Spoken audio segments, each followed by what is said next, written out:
One evening in November 1999 in Shanghai, when I came back home from work, when my son came back from school, and he told me, "Dad, you need to change your job." I was puzzled.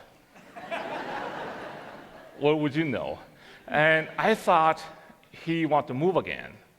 For your information, since he was 1 year old, we were moving from Denver to Hong Kong, from Hong Kong to Shanghai every few years.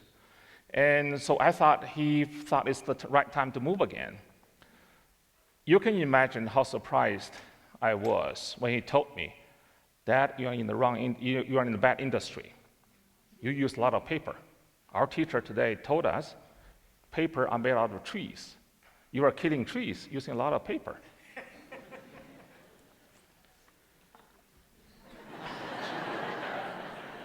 Yeah, that's my son, Hanson. He's going to Northeastern now in Boston. Our company, GA Pack, make the containers for liquid food like milk, juice, and tea products. And here in the US, it's best known as juice boxes. Well, my son Hanson was right. It does take a lot of paper to make billions and billions of these containers, those juice boxes we use. And I've been working in this industry, the packaging industry, for 15 years. And since 8 years ago, I started to exert more influence and making more decisions, taking more initiatives, taking more responsibilities to be a good guy, at least in my son's eye, and to protect the forest, making sure that the trees are still there for his children and his grandchildren. The global consumption of paper has grown 400% in the past 40 years. And roughly 4 billion trees have been taken down on a yearly basis to make paper. And this, as you know, the trees are the lungs of the planet. They breathe in carbon dioxide and breathe out oxygen. And I think it's our responsibility to replace the trees that we harvest. When we go out and survey the consumers, most of them will tell you, yes, we care about the environment. However, that being said, many of them will tell you we're confused about what concrete steps we can take to make an impact, a measurable impact on the environment.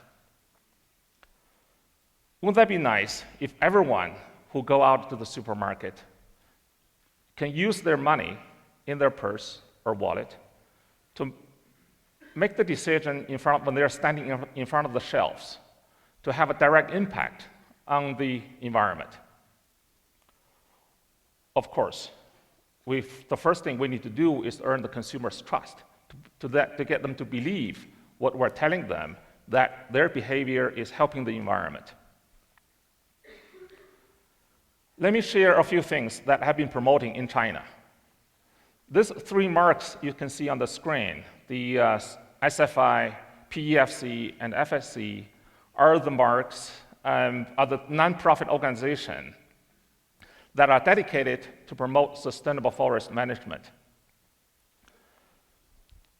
It's our company's mission to minimize the footprint on the environment, and also adding value to the liquid food industry, and also benefiting the consumers around the world.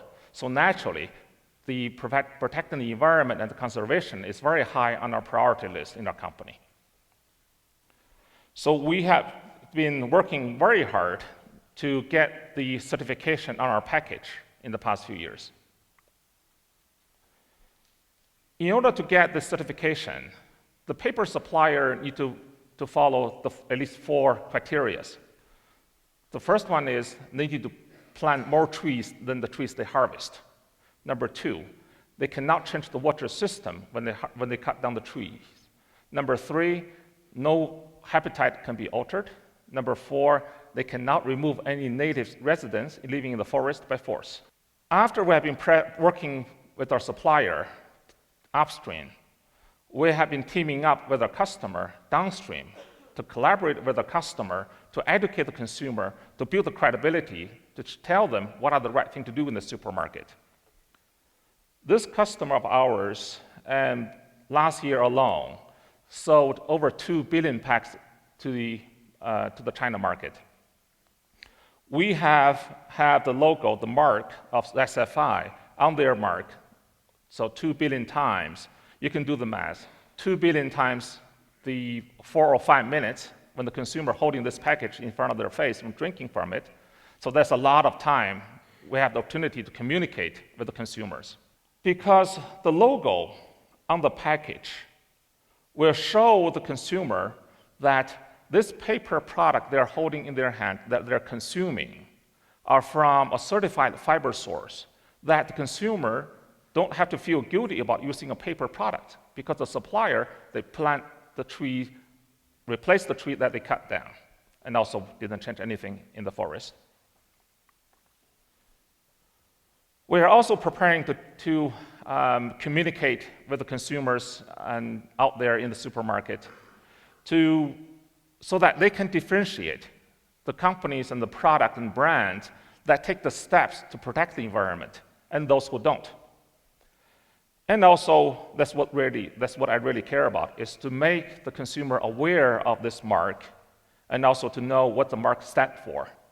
Imagine if the consumer only buy the product that are certified. So all those brands, you can see more and more product on the shelf. Those people are going to talk back to their supplier to get more forest certification and to plant more trees than they cut. That way, we can bridge the gap of what consumers really care about and make it easy for them to do it. Upstream, we have been working with our supplier and to go through the program of the audit we commissioned the KPMG or SGS, all the professional auditing firms to go through those. And I'm also I have been working for many years already, and with other industries and other brands, because us alone, we can't turn the whole thing on the producers of using paper. I have met with mixed reactions. Some of them came back very, very positive and said, well, Jeff, you're right. We have been focusing on try to recycle the paper, or reduction. The box that used to be this big now becomes smaller, so they use less material.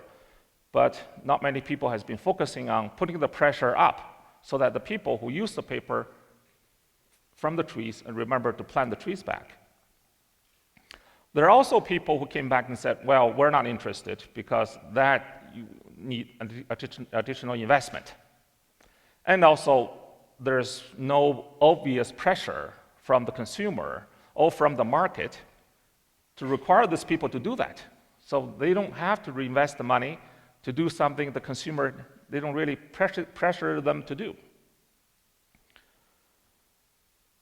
So we need to make more products and producers of the products to aware that this additional investment they make in the beginning stage will pay off handsomely in the long run. Working with my supplier and my customer alone is the power is too small. We also need to massively collaborating with other industry. Imagine the shoe boxes you got a sneaker with, or the computer, the packing of the computer, all those paper products. The producer of those products, they're all asking their supplier to certify where the fiber source is coming from. Did the supplier, when they cut down the trees, did they remember to plant them back? Then you, as a consumer, can make a big difference on our environment.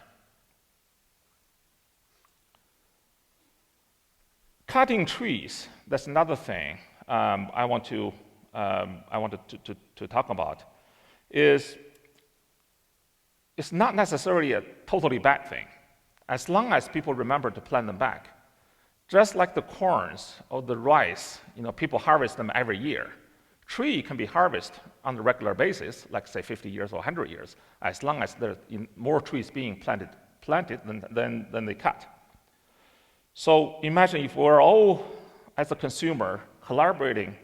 When we go to the supermarket, reward the brands and the products that they bother to certify the fiber source. And then all this brand and the products on the market that we can see in the supermarket or in the shopping malls, they're all